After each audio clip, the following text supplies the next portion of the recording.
SABRA LANE. Well, it hasn't been a great week for Australia's telecommunications companies.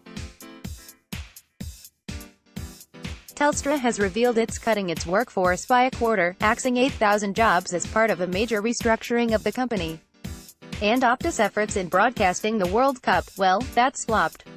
Technical stuff-ups have left customers furious. SBS will now broadcast the remainder of the group games until the end of the month, with refunds offered. What happens after that? We don't know yet. We invited the Communications Minister, Mitch Fifield, to join AM Today. He has declined.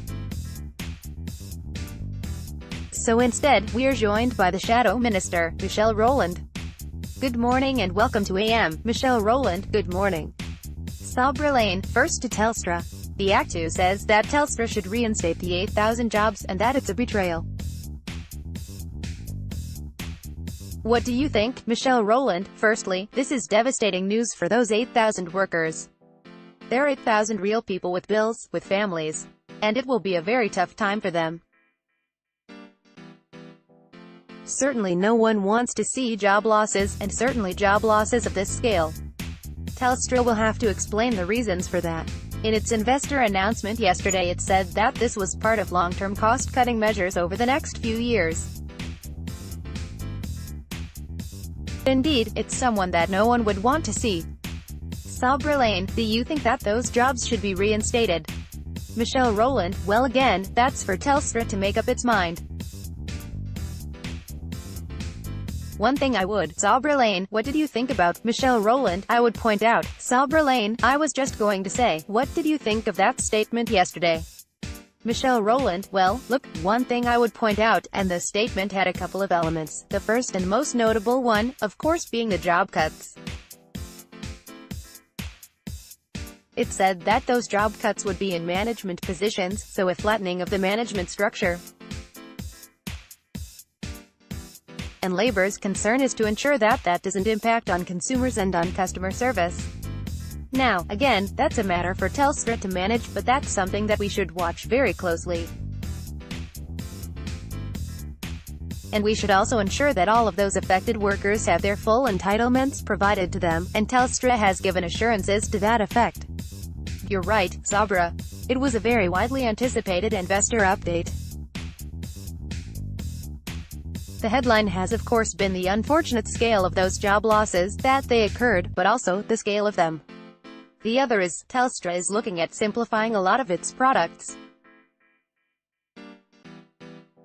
So they have something like 1,800 current products, scaling that back, amazingly, to about 20, and part of the rationale that I've seen in their announcement is, look, we're going to make it easier for people to deal with us, and therefore that should lower the number of complaints, should keep customers happy. If that is executed well, SABRA, then that will be a good thing for consumers.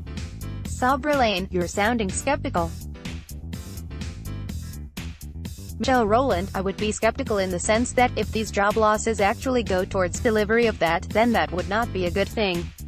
But again, that is for Telstra to explain. SABRA LANE. Andy Penn, the CEO, says the company is leaving the past behind and it's at a major tipping point. Michelle Rowland. Where Telstra finds itself is in a position of coming off being, of course, a vertically integrated operator, now in a highly competitive market. We've got the entry of a new mobile operator in TPG, so, highly competitive, margins are taking a hit. And yet on the horizon there is the prospect of 5G, a lot being pinned on 5G, which is a couple of years away. And the application of 5G into the Internet of Things is a couple of years away as well. So they find themselves in this stage where they need to have a strategy to detach themselves from the past and yet somehow align themselves for the future. So that is the real challenge they are in now. SABRA LANE. Okay. On to Optus and the World Cup snafu. Under a Labour government, would you ensure that all World Cup matches are available on free-to-air television? Michelle Rowland. Well, if you're going to the issue there, SABRA, of the anti-siphoning list, the anti-siphoning list really didn't play a role.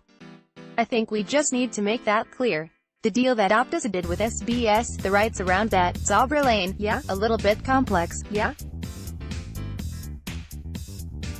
Michelle Rowland, a little bit complex, indeed, but they were all permitted under the anti-siphoning regime.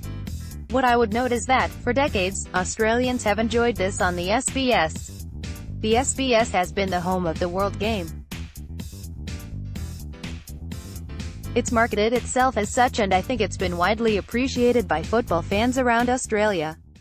The problem we had here was, some years ago the government was warned that its cuts to the SBS would have consequences. They were warned several times.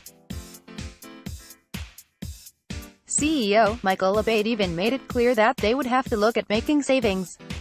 And so, when it came to the 2014 budget and they had those cuts, clearly they had to look at making some savings and doing some deals, which ultimately was the genesis for where we are today.